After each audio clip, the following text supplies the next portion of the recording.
Amici di GZ, oggi ci divertiamo insieme a creare delle squisite pizzette perfette per aperitivi e feste di compleanno. Un semplice lievitato ma di grande effetto. Quindi pronti a sporcarvi le mani di farina? Mano ai fornelli. Pronti? Via! In una ciotola verso la farina, il lievito e l'acqua. Mescolo con un cucchiaio di legno e poi unisco lo zucchero, il sale e l'olio.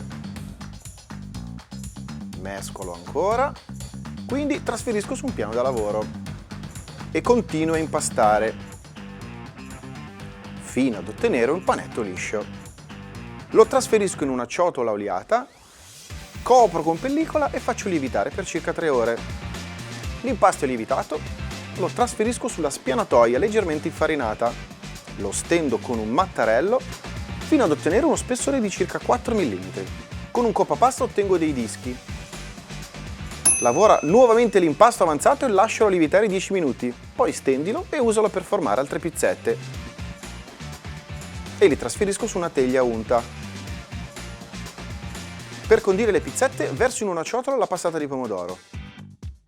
Aggiungo sale, pepe, origano, olio e mescolo con un cucchiaio.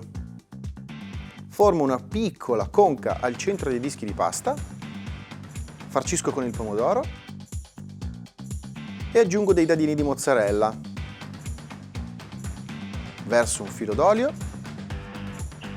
e ancora origano a piacere. E cuocio in forno per 15 minuti a 200 gradi. Le pizzette sono pronte da gustare ancora belle calde, qui sotto vi lascio il link alla fotoricetta passo passo. Se questo video vi è piaciuto lasciateci un like o scriveteci un commento. Ah, e se non l'avete ancora fatto iscrivetevi al canale.